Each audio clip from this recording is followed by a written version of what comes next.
안녕하세요. 서울에서 살고 있는 40대 가정주부입니다. 이 이야기를 적을까 말까를 한참 동안 망설였습니다.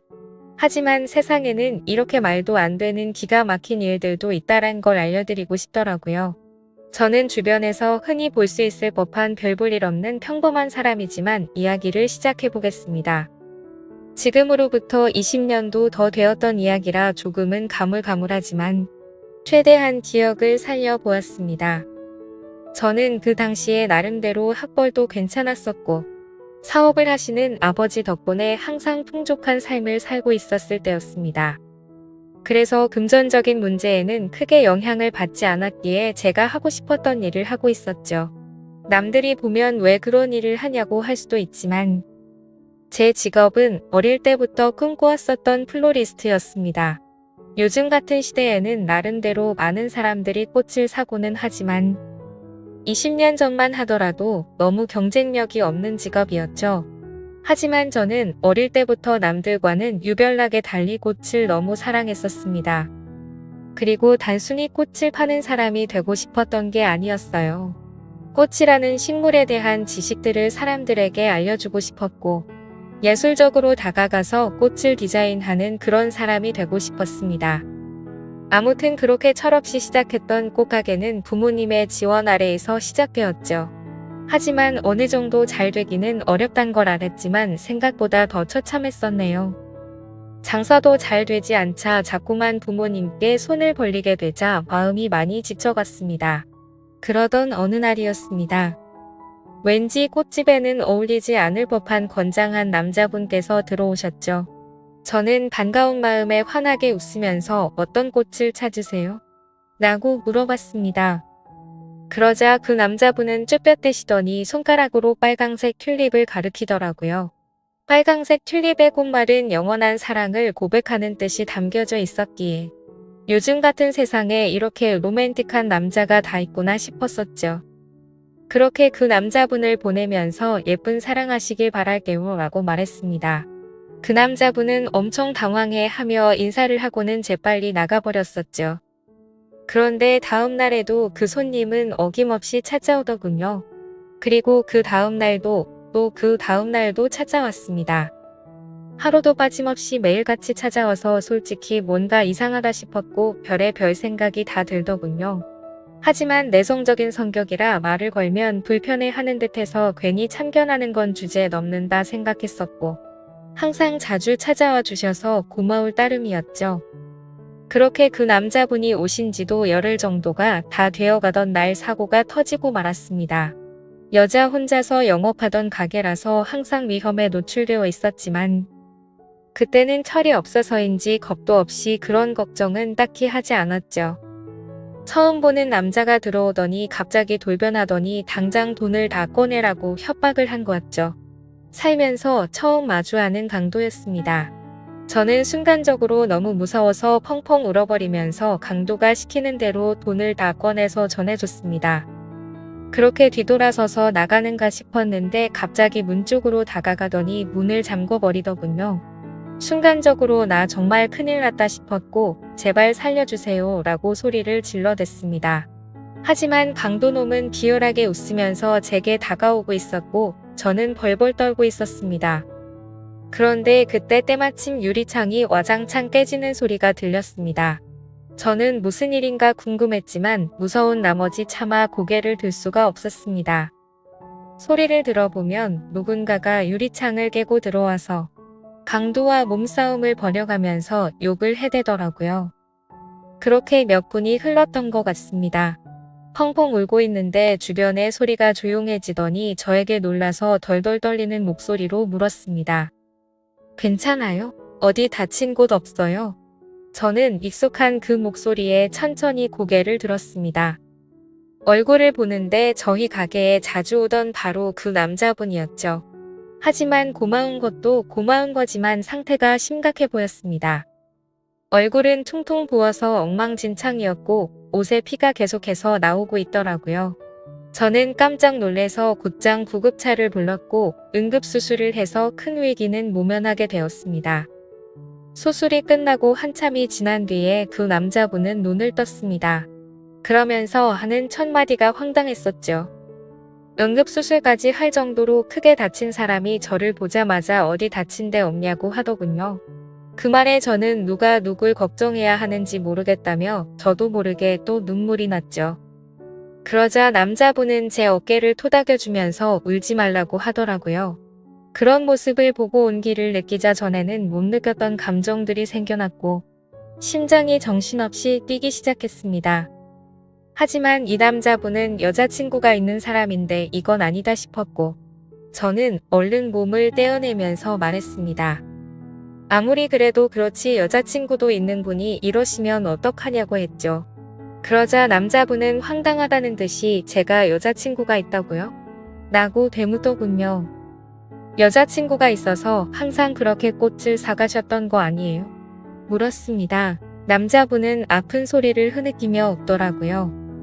혹시 주변에서 눈치 없다는 소리 안 하시나 봐요? 라고 하더라고요. 알고 보니 그 남자분은 우연히 저희 꽃집 앞으로 지나가게 되었고 저를 처음 보는 순간 사랑에 빠졌다더군요. 그래서 눈앞에 아른거려서 며칠을 지켜보다가 용기를 내서 가게로 들어왔던 거죠. 그럼 저에게 고백하려고 튤립도 샀던 거냐고 물었습니다. 그러자 남자분은 꽃은 살면서 처음 사봤고 꽃에 꽃말이란 게 있다는 것도 처음 알게 된 거라고 하더라고요. 그러면서 마침 골랐던 꽃이 사랑의 고백이라니 너무 신기했다고 하더군요. 그렇게 저와 그 남자분은 자연스럽게 서로의 마음을 알게 되었고 저희는 평생 동안 기다려오던 상대를 만난 듯이 나날이 사랑이 깊어졌습니다.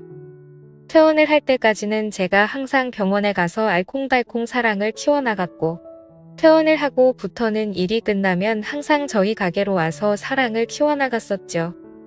그러다가 남자분은 조심스럽게 제게 말을 꺼냈습니다. 사실 우리가 아무런 조건도 따지지 않고 사랑에 빠져버렸지만 자신은 남들이 보기에는 별 볼 일 없는 직업을 가졌다고 말하더군요. 저는 솔직히 그런 건 전혀 상관없었기에 상관없다고 말하며 무슨 일을 하는데요? 라고 물었습니다. 그러자 건설업을 공부하고는 있는데 지금은 그런 꿈을 키워가면서 일용직으로 노가다를 한다고 하더라고요. 사실 평범한 직업은 아니었기에 호기심이 생기긴 했지만 그게 문제가 되는 건가 싶었습니다. 저는 직업에 귀천이 어딨겠냐며 저도 이렇게 적자 보면서 일을 하는데 나보다는 낫지 않냐며 웃었죠. 우리는 그렇게 예쁜 사랑을 키워나가게 되었고 정말 생각하지도 못한 상황이 생겨버리고 말았습니다. 그건 바로 저희 부모님이셨습니다. 남자친구와 2년간의 연애를 하다가 평생 가약을 맺기로 하였고 부모님에게 소개를 시켜주기 위해서 말을 꺼냈는데 남자친구에 대해서 이야기를 해주니 정말 불같이 화를 내시더라고요. 저는 제 남자친구를 사랑했기에 직업도 능력도 다 필요 없다고 하지만 저희 부모님은 저를 금이야 목이야 열심히 키워주셨고 돈도 안 드는 제 직업에 대해서도 저를 위해서 응원해 주시면서 경제적인 지원도 아끼지 않으셨습니다. 하지만 그런 딸에게 능력도 없고 앞날이 막막한 노가다 하는 남자라니 가당치도 않으셨던 거죠. 그날부터 정말 울어도 보고 빌어도 보고 끊임없이 애원했습니다. 부모님의 생전 처음 보는 단호한 모습에 너무 슬펐고 원망스러웠습니다. 결국 저는 어쩔 수 없이 부모님을 등지고 남자친구를 선택하기로 마음을 먹었습니다. 남자친구도 그렇게까지 해서 부모님과 연락이 끊겨버리면 후회하지 않겠냐며 제 마음을 돌리려고 많이 애를 썼습니다. 하지만 저희가 상황이 나아지고 아이도 낳아서 예쁘게 사는 모습을 보면 용서를 해주실 거라 생각했고 또 그렇게 하자고 오히려 제가 남편을 설득하게 되었습니다. 오랜 상의 끝에 남자친구는 얼른 빨리 성공해서 행복하게 해주겠다고 말했고 저희는 결혼식은 생략한 채로 혼인신고를 하게 되었습니다. 처음에는 부부가 되어서 너무 행복했습니다. 매일 같이 붙어 있을 수 있어서 좋았고 떨어지지 않아도 되어서 좋았죠. 하지만 이상과 현실은 생각처럼 녹록지가 않더라고요. 부모님의 지원이 끊기게 되자 꽃집에서 생기는 적자는 도저히 감당이 되지 않았습니다.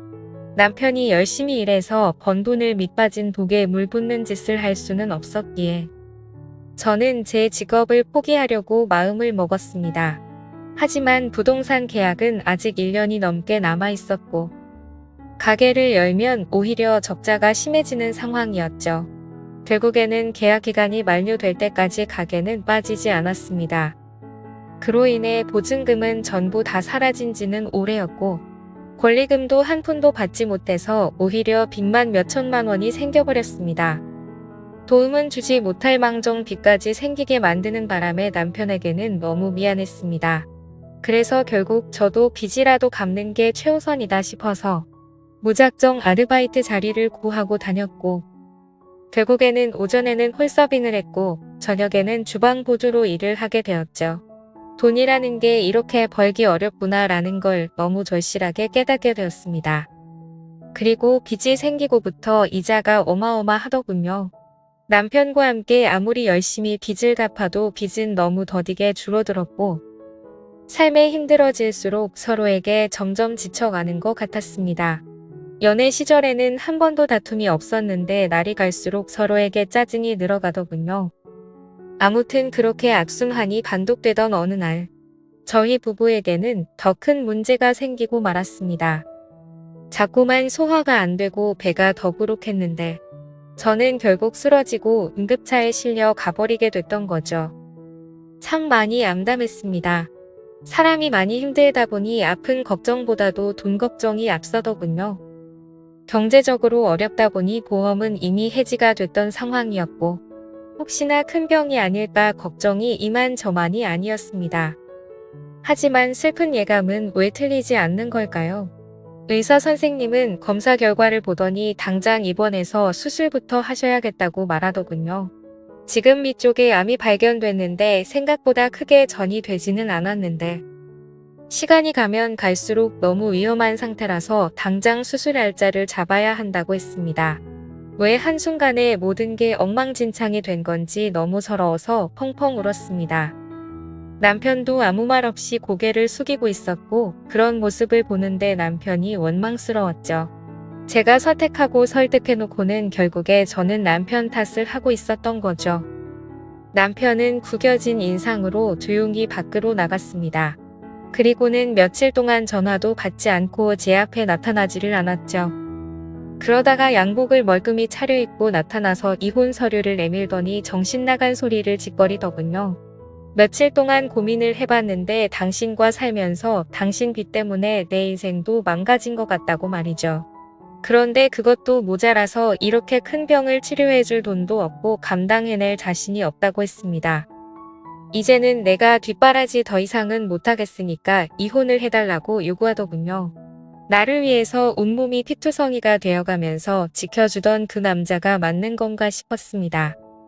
몸도 온전치 못한 저를 버리고 이기적으로 저를 버린다는 모습에 너무 상처를 받았고, 병실 내에 다른 사람들이 있는데도 불구하고 소리를 지르면서 욕을 해댔고, 너 없으면 못 살 것 같냐고 말하면서 이혼 서류에 도장을 찍어줬습니다. 그러자 남편은 잘 지내라는 말 한마디만을 남겨둔 채 문 밖으로 나가버렸습니다. 저는 그동안 묵혀왔던 감정을 내뱉듯이 창피한 것도 모르고 소리내서 펑펑 울었죠. 옆에 있던 사람들은 저렇게 못된 남자랑은 이혼하는 게 100번 1000번 맞다며 저를 위로해주더군요. 제 곁에 아무도 없자 부모님 생각이 나서 부모님에게 연락을 드리게 되었습니다. 어머니가 뛰어오시더니 그러게 왜 그런 남자랑 결혼했냐며 저를 끌어안고 오셔서 저도 같이 펑펑 울었습니다. 그렇게 30분 정도 뒤에 아버지가 들어오셨고 일단 병실부터 옮기자며 1인실로 옮겨갔습니다. 다행히도 경제적으로 부유하신 부모님의 지원을 받고서 저는 수술을 치르게 되었고, 초기에 치료를 한 덕분에 아주 건강하게 회복을 하고 퇴원을 하게 되었습니다. 건강을 회복한 이후로는 전 남편에게 뒤통수를 제대로 얻어맞은 덕분에 완전 다른 삶을 살게 되었죠. 예전처럼 순둥순둥한 성격의 여자가 아니라 그 어떤 사람보다도 독할 정도로 정말 열심히 살게 되었습니다. 순진하게 꿈꾸던 꽃집에 대한 미련은 버린 채로 아버지와 상의 끝에 사업을 이어받기 위해서 회사로 출근을 하기 시작했죠. 아버지는 그 당시에 누구나 이름만 들으면 알 수 있을 만큼의 사업을 운영하고 계셨고, 몇 년 동안은 순탄하게 회사가 고속 성장을 이뤄나가고 있었습니다. 하지만 그런 행복한 일들도 오래가지는 못하였죠. 매번 사업이 성공하다 보니 겁이 너무 없어졌고 무리하게 사업을 키우다 보니 회사는 걷잡을 수 없이 무너지기 시작했습니다. 그때 절실하게 느껴졌습니다. 아무리 노력하더라도 인생은 한순간에 파탄날 수 있다는 걸 말이죠. 결국 투자자들의 빚독촉에 시달려서 저희 가정은 풍비박산이 났습니다.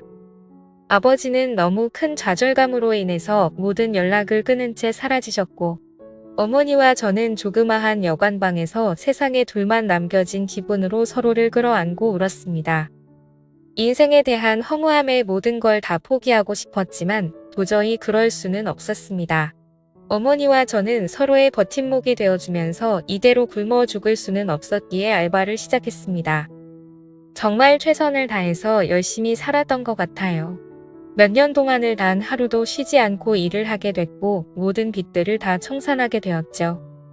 하지만 정말 너무 허무하게도 빚을 다 갚고 나서 몇 달이 지난 뒤 몇 년간 너무 무리를 하셨는지 제 어머니는 갑자기 일을 하던 중에 쓰러지게 되셨고 최선을 다해서 소생시켜보려고 했지만 결국에는 저를 혼자 두고서 세상을 떠나게 되셨습니다.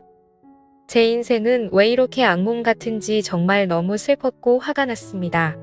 결국 혼자서 어머니의 곁을 지키면서 장례식을 치르게 되었고 무책임하고 이기적인 아버지는 그 소식도 알 수 없었기에 끝내 나타나지를 않으셨죠. 앞으로 세상을 어떻게 살아야 하는 건지 막막했습니다. 너무 좌절스럽고 힘들었지만 통장에는 1억이라는 돈이 있었습니다. 제 어머니의 생명보험금이 나왔던 거였죠. 정말 삶이 힘들었지만 예전에 제 암 수술을 할 때 보험이 없으면 너무 힘든 걸 잘 알았기에 어떻게든 보험은 잘 넣어두었기에 보험금을 받을 수 있었습니다. 이 돈으로 앞으로 어떻게 살아가야 할지 고민을 했습니다. 그래도 몇 년간 배워왔던 아버지의 사업을 다시 시작해보는 게 좋겠다 싶었습니다. 왜냐하면 그것 말고는 제가 할 수 있는 일이 전혀 없었기 때문이었죠. 그렇게 저는 다시 제 사업을 시작하게 되었고 1억이라는 자본금으로 시작해서 1년도 채 지나지 않아서 2억으로 늘어날 만큼 승승장구했습니다. 하지만 사업이라는 게 정말 녹록지가 않다라는 걸 뼈저리게 또다시 느꼈습니다. 사업은 승승장구하고 있었지만 거래하던 업체에서 물건 값을 지급받고는 잠적을 했던 거였죠. 내 인생은 어쩜 이렇게도 구질구질한 걸까 싶었습니다. 경찰에 신고를 하고 몇 달이 지나도록 사건에는 진전이 없었죠. 이미 저희 회사 말고도 여러 군데 회사에 같은 수법으로 사기를 쳤고 작정을 하고 해외로 도망친 상황이라 쉽게 해결되긴 어려울 것 같다더군요. 정말 매일같이 울면서 겨우 잠이 들 정도로 마음고생이 심했습니다. 하지만 그런 마음고생이 중요한 게 아니었죠. 시간이 가면 갈수록 당장 직원들의 급여부터 시작해서 은행의 이자 빚까지 모든 게 또 밀려가고 있었고 금세 신용불량이 되어버리더군요. 아무리 사정을 말해봤자 그런 건 전혀 소용이 없었습니다. 돌아오는 냉혹한 대답이 제 가슴을 미어터지게 만들 뿐이더라고요. 또 다시 이렇게 인생이 바닥으로 내려앉는 건가 싶었고 어머니의 목숨값으로 시작한 제 모든 걸 걸었던 사업이었는데 너무나도 절망적이었습니다.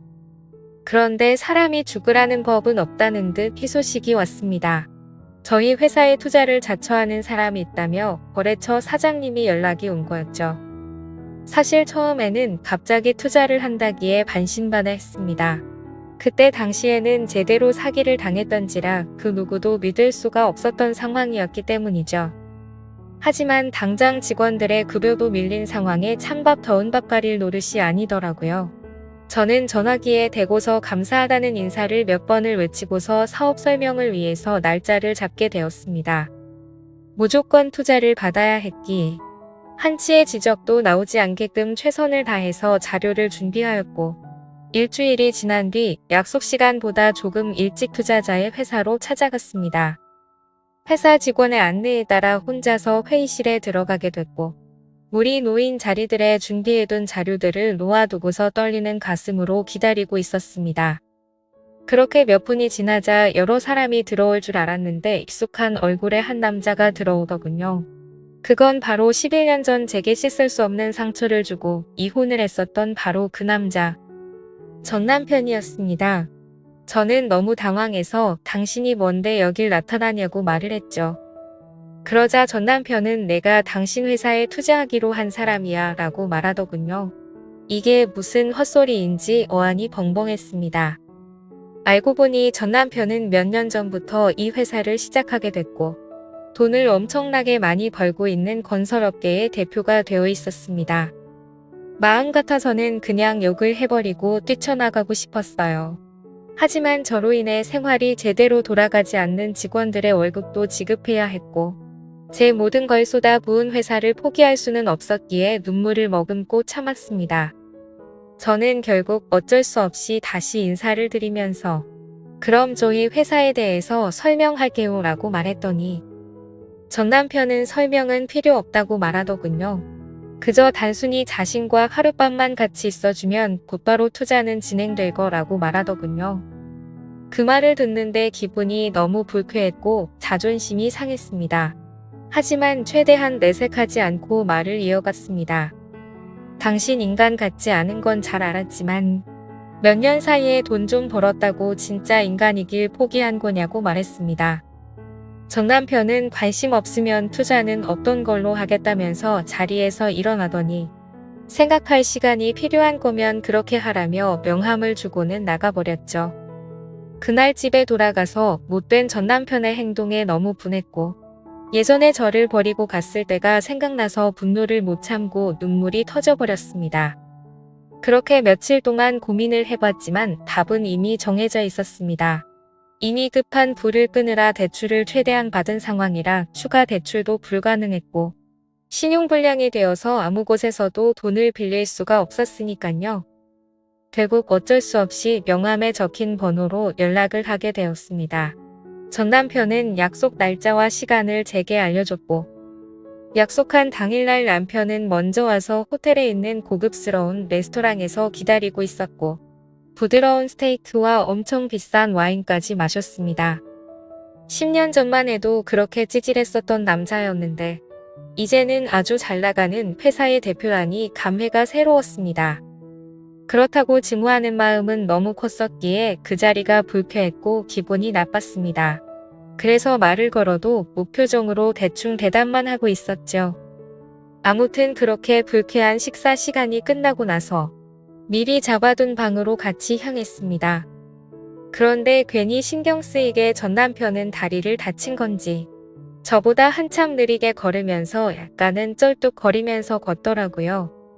그래서 저는 그 모습을 보고는 다리도 다쳤으면서 이 상황에 참 대단하다라고 말해버렸죠. 그 말을 듣고는 전 남편은 표정이 굳더니 아무 말 없이 발걸음을 옮기더군요. 결국 저희는 같이 방으로 들어가게 되었고 기분이 정말 묘했습니다. 마음속으로는 굉장히 불쾌했지만 저도 모르게 심장이 폭발할 것처럼 두근대더군요. 그렇게 한참 동안 정적이 흐르고 있는데 전 남편이 먼저 말을 꺼냈습니다. 사실은 제게 고백할 게 있다고 합니다. 그 말을 듣는 순간 그럼 그렇지 그 큰 돈을 준다고 할 때부터 이상했다라고 생각하는데 전 남편은 갑자기 제 앞에서 자신의 바지를 내리더라고요.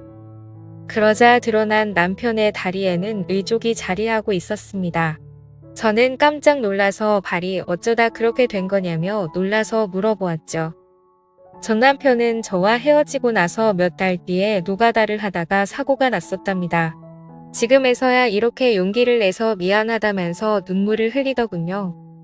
그러고서는 그때 왜 내가 그런 선택을 하게 된 건지 말을 이어갔습니다. 사실 남편은 저와 이혼을 하게 된 이유가 저의 수술을 위해서였답니다. 남편은 병원에 없던 그 며칠 동안 어떻게든 돈을 마련해 보려고 온갖 방법을 썼었다네요. 그러다 결국 걷잡을 수 없는 실수를 저지르고 말았죠. 대출은 당연히 불가능했고 단기간에 돈을 벌 수 있는 건 도박에 모든 걸 걸었답니다. 이틀 동안 잠도 안 자고 했지만 결국에는 집의 보증금은 물론이고 모든 전 재산을 잃어버리게 되었답니다. 너무 절망스러워서 살고 싶은 생각이 없었지만 아픈 저를 두고서 무책임하게 그렇게 할 수는 없었기에 모든 자존심을 버려두고 저희 아버지 회사로 찾아가서 무릎을 꿇고 빌었답니다. 하지만 아버지의 반응은 너무 단호했고 그 모습을 보고는 자신이 제 곁을 떠날 테니 제발 살려달라고 했었던 거죠. 그렇게 남편은 제 정을 떼어내고 떠나려고 무심한 척 이혼을 요구했었고 그날부터 단 하루도 제 생각을 하지 않은 날이 없었다고 말했습니다. 그저 자신의 머릿속에는 얼른 빨리 건설업으로 성공을 해서 저희 부모님께 당당한 남자가 되어서 돌아오려는 생각만 하면서 살았다네요. 그런 나머지 너무 무리하게 일을 하게 되었고 피곤한 나머지 잠깐 졸았는데 그 찰나의 실수로 인해 공사 중이던 아파트에서 추락을 하면서 한쪽 다리는 돌이킬 수 없는 부상을 입고서 결국 절단을 하게 된 거였습니다. 그래서 그런 꼴로는 도저히 제 곁으로 다가올 용기가 나지 않았고 오히려 제 소식을 멀리하고 정신 나간 사람처럼 오로지 일에만 전념했었다고 합니다. 결국에 전 남편은 건설업계에 반드시 필요한 아이템으로 큰 성공을 하게 되었고 그때부터는 제 소식도 알아보고 어떻게 살았는지 알게 되었다고 하더군요. 저에게 당신이 여유 많은 부모님과 함께 살면 행복하게 살고 있을 줄만 알았다며 눈물을 흘리면서 덜덜 떨면서 말했습니다. 그런 큰 아픔을 겪으면서 얼마나 세상이 원망스러웠을까 싶었고 너무 슬퍼서 매일같이 울었다네요. 하지만 10년이라는 긴 시간이 흘러버렸고 제 앞에 나서기에는 도저히 용기가 나지 않았답니다. 그러다가 제가 당한 사기 소식을 저희 거래처 사장을 통해서 알게 되었고 금전적으로 여유가 없는 저를 돕기 위해서 투자자로 나서기로 결심을 했었답니다. 전 남편은 제게 말했습니다. 당신을 떠나보내고 자신을 너무 원망했고 10년 동안 단 하루도 빠짐없이 후회하고 그리워했다고요. 내게는 지금도 앞으로도 당신 한 명만이 영원한 사랑이라며 저를 안아줬습니다. 저도 그런 모든 얘기들을 다 듣고 나서 눈물이 터져버렸고 아무 말도 하지를 못한 채 남편을 끌어안고서 울기만 했죠. 지금은 그날 이후로 저희는 끊어졌었던 사랑을 다시 이어붙였고 제 사업도 남편 사업도 다 승승장구해서 경제적으로는 많이 여유로워졌습니다. 한때는 세상이 무너질 만큼 힘들었었지만 저를 위해서 자신을 희생했던 남편과 지금은 어느 누구도 부럽지 않게 행복한 생활을 하고 있네요. 누구에게나 저처럼 큰 시련이 생길 수도 있겠지만 항상 좋은 미래를 생각하면서 힘내셨으면 좋겠습니다. 저의 기구한 사연을 읽어주셔서 감사합니다.